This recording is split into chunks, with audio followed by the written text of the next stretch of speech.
Olá, olá, seja muito bem-vindo, seja muito bem-vinda.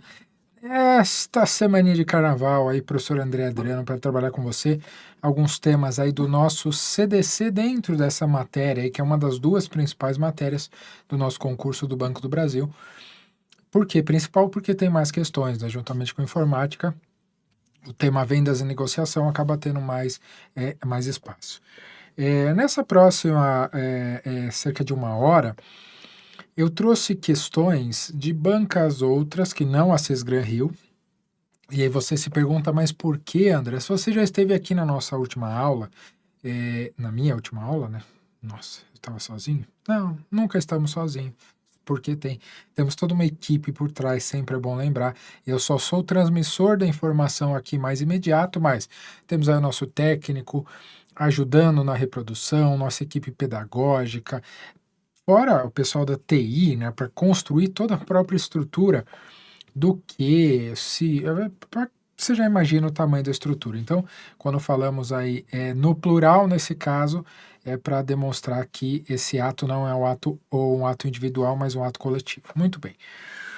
Mas se você que vem acompanhando as nossas conversas, você já provavelmente notou que esgotou-se as questões, ou esgotaram-se as questões da Sesgran Rio. Nós já trabalhamos nos últimos encontros, tanto o professor Ricardo quanto eu, tratamos basicamente todas as questões que a Sesgran Rio dispunha sobre a matéria. Então eu comecei para não ficar repetitivo nas mesmas questões, embora elas sejam de fato muito relevantes, como você pode rever essas aulas, o foco agora nessa aproximação do nosso concurso são questões sobre temas relevantes, sempre, obviamente, temas dentro do nosso edital e que podem ajudar na resolução das suas questões lá na frente. Então, eu escolhi poucas questões hoje, mas questões que trazem bastante conteúdo para a gente poder aprofundar. Mas vamos a elas aí sem maiores delongas. Aqui você percebe que as questões estão grandes, inclusive aí acabo de ver que é, é, o bom é que quem sabe faz ao vivo, é que fazer uma edição, a edição ao vivo. Cadê o meu? Aqui, calma, calma,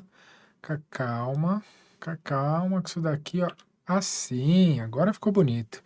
Porque esse conteúdo tá na sequência, né? Se eu não esqueci de deletar um pedacinho. Veja, são questões, eu só peguei questões grandes, todas as questões do. Deixa eu pegar minha canetinha, opa, volta aqui, canetinha.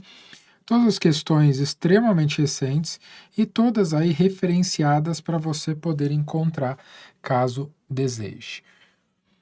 E vamos lá. A nossa primeira questão assim começa. Acerca das relações de consumo, julgue o item subsecutivos. Já começa aí engraçadinha, não é verdade? Então, 5 assertivas e aqui a resposta, né? Não é nenhum, todos, uma, e assim sucessivamente. Mas vamos por parte. Primeira afirmação, primeira assertiva. Não há relação de consumo em nenhum caso em que se trate de produto ou serviço oferecido gratuitamente pelo fornecedor. E aí, produção, está certo isso? Não, não está certo. Não está certo. Há sim relação de consumo. Há sim relação de consumo. Ainda que seja aí um produto grátis, a famosa amostra grátis, ainda sim. Lógico que, em se tratando de algo gratuitamente fornecido, você tem que graduar a relação de consumo. Não é a mesma relação de consumo para algo que você tenha pagado. Mas vamos por partes. Algo importante que já caiu, já passou, já tivemos isso como tema no próprio Banco do Brasil e que é uma temática relevante, é a questão do envio de um produto ou entrega de um serviço sem a solicitação do consumidor. E isso, para fins do Código de Defesa do Consumidor, é uma amostra grátis, assim considerada. Primeiro, é uma prática abusiva, e sendo uma prática abusiva, ela não pode trazer nenhum tipo de consequência negativa para o nosso consumidor. Como assim, André? Pense o seguinte, você está lá, tem a relação de consumo com o seu banco e recebe um cartão de crédito que você não solicitou. Caso você receba e a partir daquele instante analise os prós e contras daquele produto que te é oferecido, na verdade é um serviço, né? O cartão de crédito não é um produto em si, mas um serviço. Você não consome o cartão, mas o serviço que ele te disponibiliza que é um serviço de crédito. Mas ok. Então imagine que aquele serviço que você não solicitou te interesse. E aí você desbloqueia aquele cartão e passa a usar. Pode cobrar anuidade? Se tiver claro nos termos de uso, sim, pode. Ainda que o envio tenha sido sem solicitação. Agora, se você recebeu sem ter solicitado e não desbloqueou, não decidiu usar, aquilo não pode gerar nenhum tipo de repercussão negativa para você. Não pode gerar anuidade, não pode gerar registro registro em órgão de defesa do crédito se você não pagar essa anuidade, nem nada do gênero. Por quê? Produto ou serviço enviado sem solicitação é considerado gratuito ou amostra grátis e, portanto, não pode gerar consequências negativas para o consumidor, a menos que ele, no caso do cartão de crédito, como eu dei o exemplo, passe a utilizar. Muito bem. Agora uma segunda observação importante. E então como que seria aí, esquece o cartão é um serviço, é mais difícil de ver, mas e um produto que eu receba dentro desse contexto e decida e tenha que estabelecer uma relação de consumo, por exemplo, tem que trocar, dar um defeito, alguma coisa, eu posso? Pode, pode, a mesma ideia, a mesma ideia. Só que, lógico, se você recebe um produto gratuito e decide pela troca, você não vai poder realizar a troca por dinheiro, a redução do preço, afinal você não pagou. Então, André, para que serve essa relação de consumo em algo gratuito? Primeiro, para te proteger no caso da amostra grátis, né, para não te cobrar algo que você não pediu.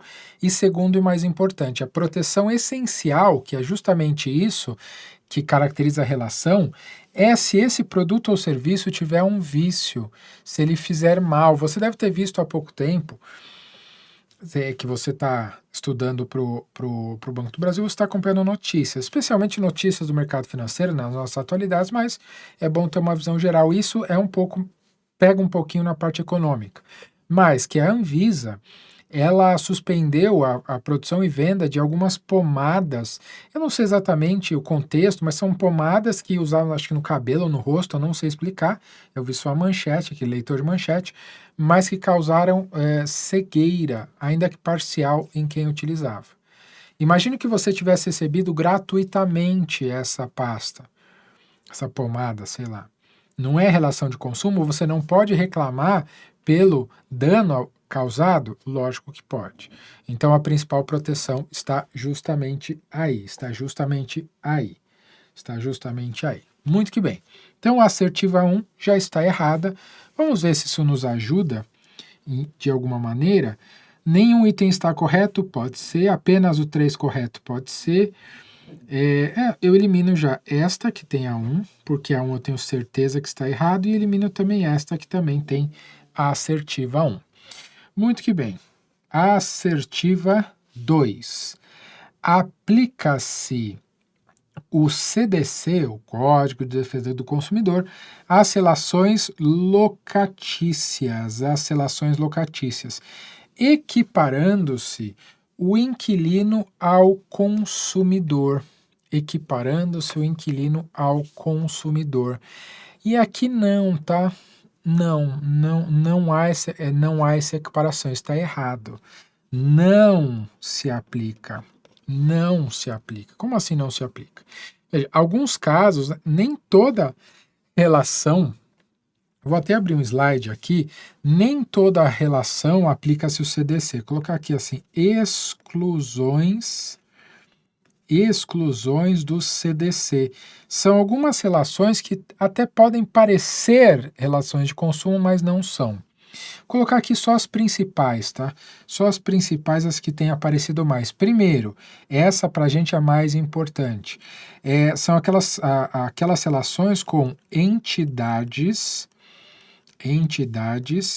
fechadas, e essa expressão aqui é importante, fechadas, de previdência complementar, de previdência complementar. Mas aqui, guarde isso, só as entidades fechadas. Como assim, André? Você que está tendo aí também conhecimentos bancários, quando se fala em previdência, nós temos a previdência social, que não nos importa, INSS, e a previdência complementar, que é prestado justamente por entidades privadas. Ou até por entidades mistas, como o Banco do Brasil, Sociedade de Economia Mista, que tem previdências privadas. Muito bem. Essas previdências, elas existem de duas maneiras, as chamadas fechadas e as abertas. Nas fechadas, justamente pela natureza jurídica de não admitir pessoas de fora daquela relação originária, motivada por alguma relação anterior, elas não têm aplicação do CDC. Agora, se for uma entidade aberta, aí é um produto como qualquer outro produto bancário. Pense a previdência lá do Banco do Brasil. Então, se você faz a previdência do Banco do Brasil, que qualquer pessoa pode fazer, aquilo é um produto bancário como qualquer outro. Então, ali se aplica o CDC. Ali se aplica o CDC. Então, cuidado. Cuidado. Se for uma entidade aberta, aplica-se o CDC. Se for uma entidade fechada, não. Outra importante que não se aplica são exclusões do CDC. O contrato de franquia.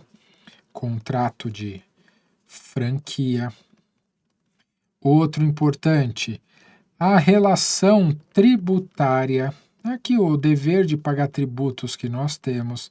Então, a relação tributária. 4, a questão, né, de locação, né, locação de imóveis. Lembra, o que materializa a relação de consumo é, na essência, uma vulnerabilidade, não simplesmente um ter mais dinheiro que o outro. Então, um ser mais rico, não é isso. Então, o locador é sempre mais rico que o locatório. Não é sempre, primeiro. E segundo, o fato da desproporção de valores não aplica o CDC, a relação de consumo em si. Então, que mais? Quinto e último, só para colocar entre os mais importantes, que é, esse daqui também é importante, que é a relação de condomínio, dentro do condomínio com o condômino. Então, quem mora no condomínio. Vou colocar mais um de bônus aqui, que também deu um salto aqui. Volta aqui, um de bônus que eu já vi não há muito tempo, mas a questão advogado-cliente também não se aplica o CDC. São algumas questõezinhas que acabam aparecendo aí para gente como exclusão, ok? Então, entre elas, essa da nossa questão, nas relações locatícias não se aplica o CDC, aqui não me resolve nada, né? Não muda nada. 2 aqui para a gente era um indiferente total. Muito bem. A 3 já avança um pouquinho. Se a 3 estiver certa, eu já elimino pelo menos um. 3. Os serviços públicos, olha que importante, que todos nós usamos, os serviços públicos de água e saneamento, mesmo quando prestados diretamente pelo Estado, são objeto da relação de consumo. E aí? Tá certo isso, Arnaldo? É óbvio que sim.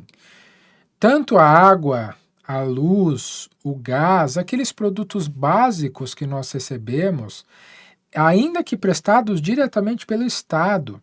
Aqui, eu sou de São Paulo, meu sotaque deixa claro, mas aqui em São Paulo, capital, nós temos o serviço, por enquanto, da Sabesp, que ela é do Estado.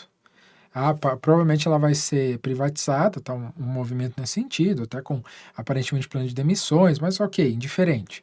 Mesmo sendo prestada diretamente pelo Estado, é uma relação de fornecimento de produto e serviço. Na verdade, é serviço, né? Isso que é até curioso em relação à água, não se pode cobrar pela água fornecida. Então, o que se cobra, o que nós pagamos, é minha conta de água, não é conta de água, é fornecimento de água. Tanto que você paga o fornecimento dobrado, né? O valor não é só o valor da água que chega, mas é o valor da água que sai. Então, você dobra o valor do que chega, que é tanto entrada e saída. Então, é o serviço e não o produto. É que é a mesma coisa, você não pode cobrar pelo ar. Já a energia, aí sim você cobra não só você pode cobrar não só o serviço, mas também o próprio produto, afinal, a energia ela exige uma geração, a água já está aí na natureza. Né? Mas ok, então a 3 está correta. A 3 está correta. Sendo a 3 correta, o que eu já faço é eliminar o item A. O item A. O item 4, veja, o 4 eu já sei que está errado, porque nem tem opção, né? Nem tem opção. Nem tem opção. Nem tem opção. Mas vamos ver. O CDC não se aplica aos contratos bancários e às relações de caráter trabalhista. Essa daqui é muito interessante para a gente aprender. Muito interessante para a gente aprender duas coisas. Uma eu não coloquei de propósito, mas eu vou colocar, olha só. Exclusões do CDC. 7. Relação trabalhista. A relação trabalhista não é consumidor, né? Relação trabalhista, a natureza da relação já está aí. Então aqui você fala, André, então tá certo, né? Sim, essa parte final tá certa. Mas essa parte aqui tá errado. Contrato bancário não se aplica ao CDC, uma pinóia. Uma pinóia. Isso daqui é importantíssimo, até porque eu já te acrescento, veja, o próprio Supremo Tribunal Federal decidiu, os bancos não queriam que a eles se aplicasse o Código de Defesa do Consumidor, eles são especiais, né? Por quê? Porque eles são muito, muito ricos. Só que o STF falou, nananina não, amigão. Aplica para você sim. Então essa 4 não dá para falar que está correto, porque uma parte está errada. Então numa assertiva dessa, que metade está cheia, metade está vazia, eu vou sempre aqui no negativismo, mas o copo cheio, não, eu vou sempre estar errada, essa está errada. Agora a 5 e última, essa é a definitiva, a responsabilidade civil dos profissionais liberais será apurada com a verificação de culpa. E essa daqui está correta. Quem que é? No último encontro, até aproveitando aqui, no último encontro, quem é o tal do profissional liberal? Quem é esse sujeito? É aquele que presta um determinado serviço, mas que ele o faz diretamente, ele ainda não é empresa, ele não se constitui como empresa, então ele não é empresa, como regra. Se ele se tornar empresa, aí relação de consumo sem problema. Mas o profissional liberal, ele não é empresa. Não é empresa como regra. Direito civil vai prever, se ele for elemento de empresa, ele vira empresário. Ok, não estou falando desse. Quem é o profissional liberal? Exemplo, o médico no seu consultório, o advogado no seu escritório, desde que não se transforme em empresa. Quem mais? O pedreiro. O pedreiro. Quem mais? O eletricista. Eletricista. É o tipo de profissional que presta um serviço, mas que não se constitui como empresa, ainda que no futuro ele possa fazê-lo. Então essa pessoa aqui é diferente da empresa. A empresa, a responsabilidade dela é mais clara, é mais robusta. O profissional liberal, eu preciso verificar se ele teve culpa. Preciso verificar se ele teve culpa, isto é, se ele infringiu algum dever de cuidado quando ele estava agindo. Então aqui C de casa. Em direito, costuma-se dizer o seguinte, esses profissionais liberais, eles têm, em grande medida, não todos, né, mas um médico ou um advogado, eles prestam um compromisso, uma obrigação de meio e não de resultado. Quando você vai lá no advogado e fala, doutor, eu quero entrar com tal ação. Esse advogado, a responsabilidade dele é entrar com a ação devida, fazer as argumentações corretas e não te entregar o resultado, porque o resultado não depende dele. O resultado não é simplesmente o que ele quer, o que ele ser um bom profissional não garante o resultado final. A mesma coisa um médico. O médico, doutor, eu preciso operar meu joelho que dói, aí ele te opera, você continua com dor. E ele fala, não, então não vou pagar, tá doendo ainda não. Ele utilizou a melhor técnica disponível para ele, pelo menos. Ele fez o combinado e mesmo assim não funcionou, ele não tem o controle absoluto sobre a realização do serviço. Então, para que eu impute a ele uma sanção, para que eu impute um vício, um erro, eu preciso que ele tenha a demonstração de culpa, de que ele errou de fato. Ele deixou de tomar um cuidado, algo do gênero. Ele esqueceu um bisturi dentro do paciente, aí ele tem culpa, né? Aí não tem que falar, ok? Beleza? Próxima questão. Peguei questões, só questão cabeluda, para a gente poder abranger ou atacar vários temas em cada uma das questões. Então, em cada uma das questões nós temos aí grandes elementos sobre o assunto, Vamos lá. Só bebendo uma água. Questão 2. O tamanho da bicha. Janaína adquiriu um veículo novo em março de 2021. Ao sair com o automóvel da concessionária, percebeu um ruído no acionamento da embreagem. No mesmo momento, retornou à loja, onde foi informada pelos funcionários, imagina, isso deve ser muito comum, né? Que tal barulho era natural, uma vez que o motor era novo. 8 meses depois, já tendo percorrido 10.000 quilômetros com o veículo, retornou à concessionária para fazer a revisão. E mais uma vez queixou-se do mesmo ruído. Contudo, foi informado de que se tratava de uma característica do modelo adquirido. Já mudou. Antes era porque era novo, agora é característica. Uma semana depois, o veículo parou de funcionar. Foi rebocado até a concessionária e lá permaneceu por mais de 60 dias. Janaína acionou o Poder Judiciário, alegando vício oculto e pleiteando o ressarcimento pelos danos materiais, além de uma indenização pelos danos morais. A partir da situação hipotética, julgue os itens a seguir. Vamos lá. 1. Uma vez viciado o produto, o fornecedor tem 30 dias para sanar o vício. E caso não o faça, o consumidor pode exigir a restituição da quantia paga. Essa expressão aqui está perfeita, está correta. A assertiva 1 está correta. Então, eu já elimino a A e já elimino a C também, que não tem a 1. Tem que ter a 1. Muito bem. Aqui, veja que essa questão é muito bem construída. Por quê? Primeiro, tá certo, são 30 dias mesmo. E 30 dias do momento em que, tá aqui o problema, resolve para mim. É o momento que eu disponibilizo bem o produto, o produto para assistência. Fala, tá aqui. Começa a contar o prazo da disponibilidade. Tá disponível, tá aqui, arruma aí para mim. 30 dias. 30 dias eu tenho que esperar, é o prazo legal.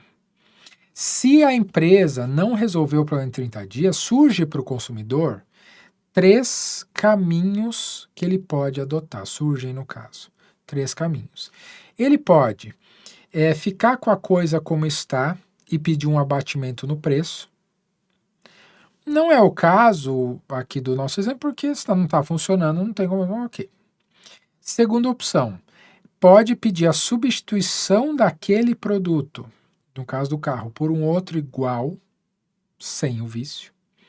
E terceira opção é justamente essa da questão. A terceira opção é justamente essa apresentada, que é exigir a restituição da quantia paga. E então, André, por que está certo? Se ela tem 3 opções, a questão fala de uma só. Então, Mas a questão está perfeita na sua construção. Ela diz, ela pode exigir. Se está no campo das possibilidades, quer dizer que não é a única, né? Ou melhor, quer dizer que não é só essa. Ele não diz que tem outras, mas ele também não diz que não tem. Ele diz que pode. Então a afirmação pode exigir? Pode. Pode exigir. Então uma possibilidade. E tem um extra aqui que não deixa a questão errada também, mas além da restituição, essa restituição tem a atualização monetária, tem que receber atualização monetária, e eventuais perdas e danos, especialmente numa questão como essa que exige que a pessoa é o carro da pessoa que está em jogo. Muito que bem, muito que bem. Segunda assertiva.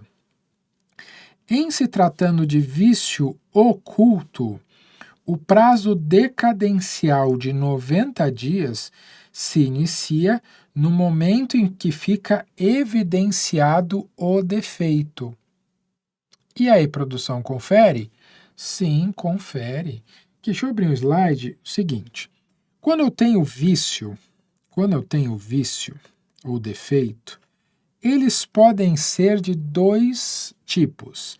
Pode ser aparente, também chamado de fácil constatação, ou oculto. Então pode ser um vício aparente ou de fácil constatação, um vício oculto. Muito bem. Uma vez verificado, eu tenho dois diferentes prazos. Por quê? Pode ser um produto ou serviço, na verdade, né? Não durável, se for um produto ou serviço não durável, ou então um produto ou serviço durável, como é o carro, né? O carro é durável. No não durável, eu tenho 30 dias para reclamar. No durável, eu tenho 90 dias. Ah, André, mas o fabricante me deu 1 ano. Beleza. Vale o prazo que o fabricante te deu. Isso daqui, esse prazo, é o mínimo legal. O fabricante pode te dar mais prazo, tá? 30 e 90 é o mínimo. Mas a grande sacada aqui é sempre lembrar, quando que eu começo a contar no aparente ou fácil constatação, ele começa a contar do fornecimento, né? Então aqui começa a contar do fornecimento, quando eu recebo o produto ou serviço. E por quê? Porque é de fácil constatação, então já percebo, já sou obrigado a falar, tá com defeito, tio. Agora, e se for um vício oculto, como é o exemplo do carro, né? O exemplo do carro, porque ela estava ouvindo barulho na embreagem, perguntou, tá fazendo barulho? Não, é normal. Tá fazendo barulho? Não, é do modelo. Tá fazendo barulho. Quebrou. Então, no oculto, esse prazo começa a contar não do fornecimento, mas de quando ficar evidente, ficar claro o defeito. No caso dela, quando o carro quebrou, por alguma coisa que ela já havia notado. Então aqui está perfeito, a assertiva 2 também está corretinha, deixa eu voltar para a cor vermelha. Então 2 também está certo, então eu já elimino esta daqui, porque 2 está certo. 3. A reclamação comprovadamente formulada pelo consumidor perante o fornecedor é causa de suspensão do prazo decadencial. Opa, também está correto. A lei fala em obsta, impede o andamento. Então está certinho. Há uma discussão mais aprofundada se o que significa esse obstar, se é suspensão, então é opção, ou se o prazo não vamos entrar nisso, não, mas no concurso, não faz sentido. Impede que o prazo corra. Então, você tem lá o seu prazo de 90 dias ou de 30 dias ou a garantia que a empresa te deu. Então, quando você reclama, a partir do momento da sua reclamação, esse prazo fica interrompido, fica paradinho ali no ar. Fica parado, fica suspenso. Por quê? Depois que se consertar, etc., esse prazo volta a correr, vai que surge outro vício, né? Então a 3 também está correto, logo, consequentemente, só pode estar certa a alternativa E de escola, todos estão corretos. Vamos conferir a 4, né? Por se tratar de vício do produto, a responsabilidade entre a concessionária e o fabricante é solidária. E isso está correto também. Que raio, André, significa dizer que a responsabilidade será solidária? Que eles são solidários um ao outro, eles vão se abraçar e chorar juntos? Não. Em direito, essa solidariedade significa que a concessionária responde 100% pelo problema e o fabricante também responde 100%. Uai, André, aí vai dar 200%. Não, não é essa a ideia. Qual que é a ideia? O consumidor aqui ele é vítima de um produto viciado. Então, para o consumidor, surge a opção de reclamar perante qualquer elo da cadeia de fornecimento. Então, ele pode reclamar tanto para o fornecedor, no caso a concessionária, quanto para o fabricante. E aí, se ele vai reclamar para a concessionária, não pode falar, não é comigo, isso é com o fabricante. Não, amigo, vício do produto. Tanto a concessionária quanto o fabricante respondem solidariamente. Diz, toda a cadeia de fornecimento vai ter a responsabilidade integral. Ah, mas André, e aí? Como que funciona? E se a culpa de fato não for da concessionária, mas sim do fabricante, que é o provável no caso? Aí cabe à concessionária entrar com uma ação específica contra o fabricante.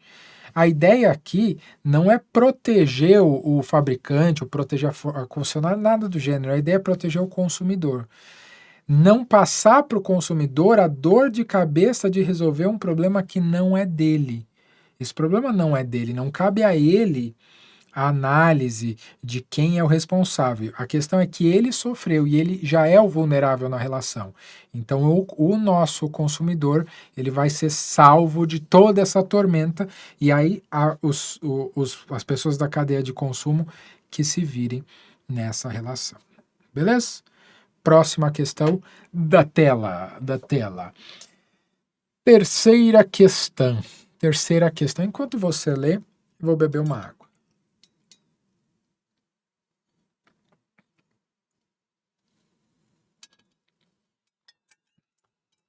Essa daqui eu gosto muito.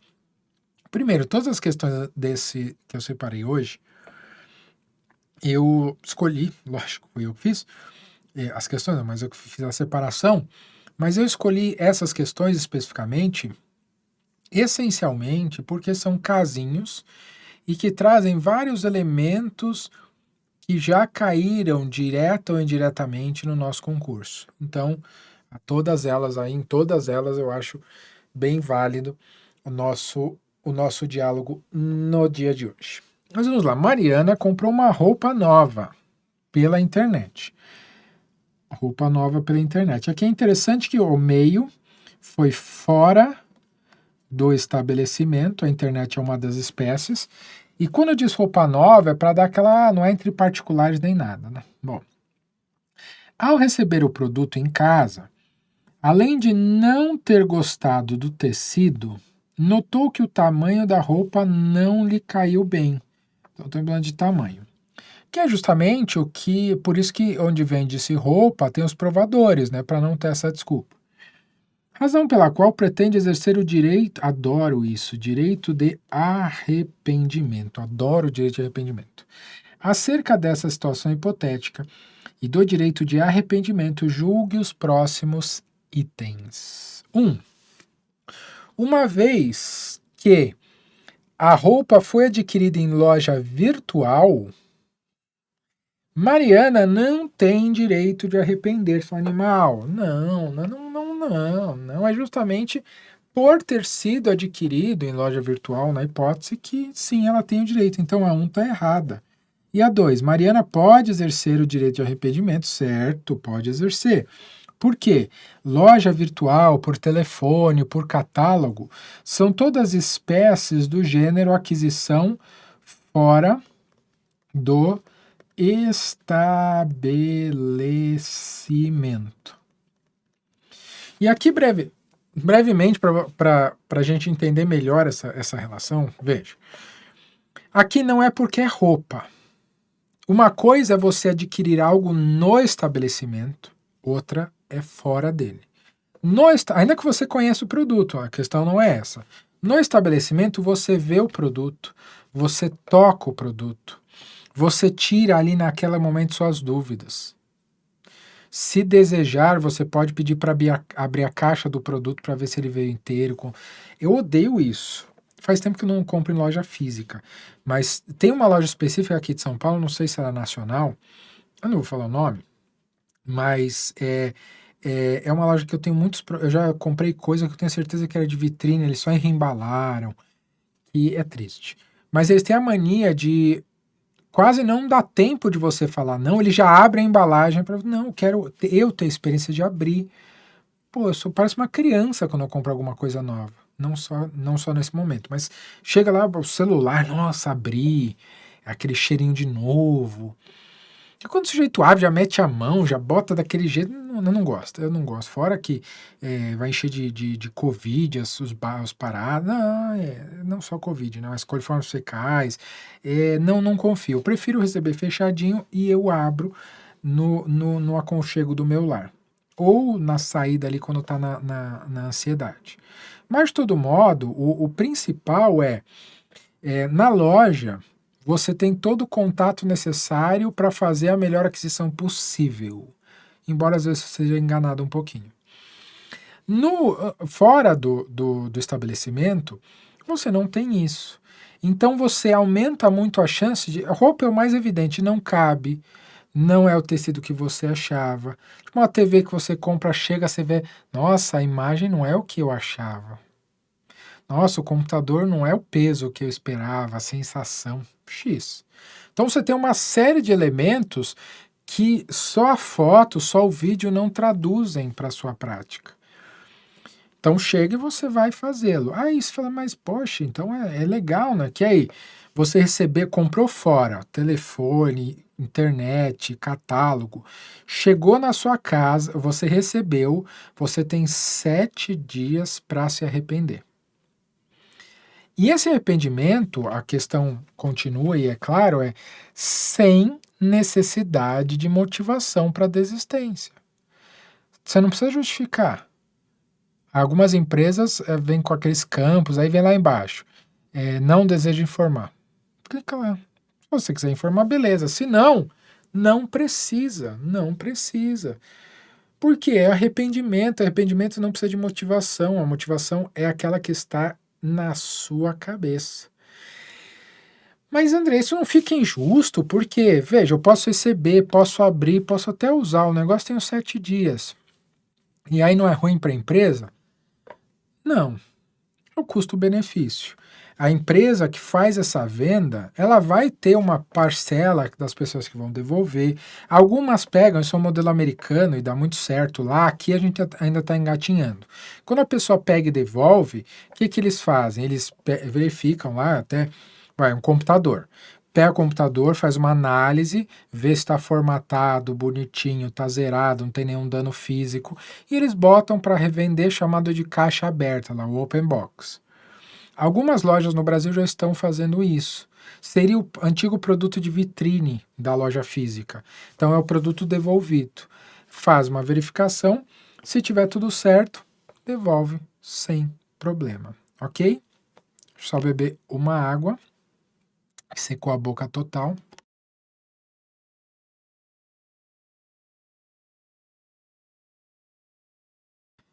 Vamos lá. Então, nesse caso aí, né, deu uma travada aqui na garganta, o que eu faço? A empresa sai perdendo? Não, veja. Essas pequenas perdas que ela vai ter e vai ter são recompensadas pelo fato de que ela não tem um baita investimento na loja física, não teve o gasto da loja física. É por isso que várias lojas físicas estão fechando, ou a parte do comércio está mudando. É o que nós vemos especialmente com o livro. O que eu me sinto muito triste, porque as livrarias de rua eu gosto demais. Mas hoje com a concorrência da internet é difícil. E o livro na internet acaba sendo mais barato, até porque você tem facilidade de busca. Sabe por que é mais barato? Porque não tem que pagar os funcionários que vão ficar na loja, a estocagem é mais barata, que eu posso guardar longe, eu não preciso guardar perto. Tem toda uma questão de logística que torna mais barato mesmo. Mas aí você perde aquela relação próxima com a coisa. Mas de todo modo, esse nosso direito ao arrependimento existe e qualquer um de nós pode utilizar. 3. O prazo para arrependimento se inicia no ato da compra. Logo, eventual atraso na entrega prejudica o exercício do direito ao arrependimento. Isso daqui é óbvio que está errado, não dá nem trabalho, né? Imagina, se você comprou dia 10 e recebeu dia 18, já era o seu direito ao arrependimento? É óbvio que não. O direito ao arrependimento, ele se inicia, isso é texto do CDC, tá? É recebimento. Recebimento, ou eventual assinatura de um serviço, etc. Mas aqui, recebimento, não da data da compra, senão isso daqui seria letra morta, né? Então, 1 e 3 errados e a 2 está certa. Deixa eu ver aqui se já resolve. 1 está certo. Não, 1 está errado. 1 e 3 estão errados. 1 e 3 estão errados. 1 e 3 estão errados. Já respondi. B de bola. Porque se 1 e 3 estão errados, todos não podem estar certos. 1 está errado. E o 1 tá já só 2. Então o 4, vamos lá. 4 tem que estar errado também.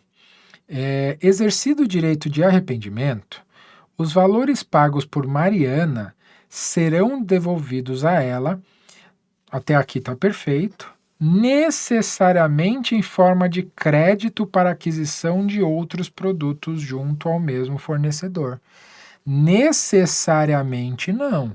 Isso é uma possibilidade, necessariamente uma pinóia. Segundo a lei, eles devem ser devolvidos de imediato, inclusive com atualização monetária.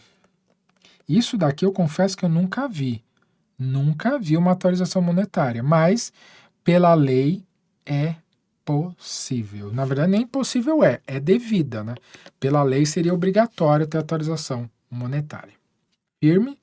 Vamos então para a nossa última questão. Veja, eu só trouxe 4 questões porque questões cabeludas, questões longas, e todas elas nos ajudando aí a aprender vários outros temas correlatos e nos tornar mais preparados para o nosso concurso. Vamos lá, último casinho concreto do Mateus. Mateus foi atraído pela propaganda, e aqui importante lá, vá lembrando aí seus outros ensinamentos da matéria, né, diferente de propaganda e publicidade. Mateus foi atraído pela propaganda que anunciava uma televisão e a possibilidade de aquisição parcelada, razão pela qual procurou a loja anunciante, a fim de conhecer o produto e as condições de parcelamento. Verificando que o valor das parcelas cabia no seu orçamento, Mateus iniciou os procedimentos para a aquisição da televisão. Contudo, para a surpresa de Mateus, o seu parcelamento via crediário foi negado, sob o argumento de que seu nome estava negativado nos cadastros de proteção de crédito. Podia chamar André também, tá na mesma. Indignado e buscando esclarecimentos, Mateus se dirigiu à empresa responsável pelo banco de dados para obter informações acerca da referida negativação e, chegando lá, foi informado de que tal esclarecimento só seria possível mediante uma ordem judicial. Tendo como referência a situação hipotética apresentada, julgue os itens a seguir à luz do direito do consumidor. Veja, aqui é importante, tá? Aqui é importante. Essa questão, ela acaba abrangendo mais temas do que só o CDC. Ela vai falar algo mais, vai aprofundar um tema aí do direito, e minha cachorra querendo colaborar com a aula, mas o que tem a mais aqui não nos prejudica. A essência é trabalhar essa relação de consumo, essa sim, bem importante para a gente, mas vamos lá. Então, vamos às alternativas. 1. A empresa responsável pelo banco de dados agiu no seu legítimo exercício do direito de negar as informações a Mateus. E essa daqui está obviamente errada. Não, que direito de negar? É justamente o contrário, tá? Justamente o contrário. O artigo 43 do CDC vai dizer que o consumidor tem acesso. Eu vou até colocar em separado aqui, que é importante para o nosso concurso, né? Olha só. O consumidor tem direito ao acesso às informações. Que informações?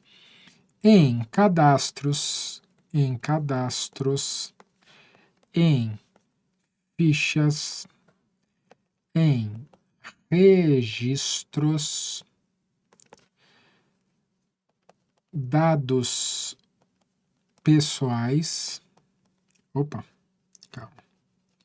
calma, opa. Vamos. Em cadastros e fichas sobre dados pessoais e de consumo. Ele tem direito. E não só as informações, mas também as suas fontes, as informações e as fontes. Isso é o texto lá do artigo 43 do CDC. Então, tem direito ao acesso. O acesso é um dos direitos do consumidor. Muito que bem, voltando aqui. Então, está errado. É justamente o contrário. A seguinte aqui, ela tem uma mistura de temas, mas vem comigo. A 1 está errada, já resolve aqui em grande parte a nossa conversa. E eu sei que a 3 está certa. Então, a 3 lá. O consumidor, esquece o resto por enquanto.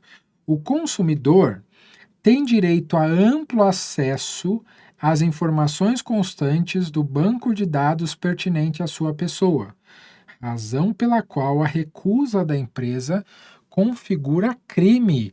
Uau, é crime! É crime!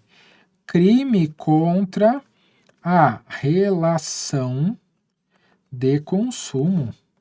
É crime contra a relação de consumo. Olha que importante isso. Uai, onde está isso, André? Artigo 72 do CDC. Você acha por lá. Você acha por lá. Então, crime. Além de tudo, crime. Então, 3 está correto. Agora, 2 ou 4? 2 ou 4? 2. Dada a recusa, o remédio jurídico é o habeas corpus. Não, está errado, né? Então é 2 e 4 aqui. Mas sim, habeas corpus. O habeas corpus, ele tem a ver com a liberdade de locomoção. Aqui é um pouco mais específico, mas o que abunda não prejudica nesse caso, que é bem tranquilinho. O certo é a 4, né? Então 3 e 4 são corretos. O habeas data é a forma legal para garantir ao Mateus o acesso à informação. Então, caso a empresa descumpra a lei e não me dê esse acesso, sendo um banco de dados de caráter público, eu, ou no caso o Mateus, ele poderá utilizar-se desse espaço que é, ou dessa ação constitucional, que é o habeas data. Muito que bem, muito que bem. Era isso, agradeço, espero que tenha um ótimo final de carnaval, né? Que tenha sido proveitoso nos seus estudos, afinal o seu concurso está chegando. Desejo aí sorte e sucesso nessa sua empreitada aí. Nos vemos na próxima.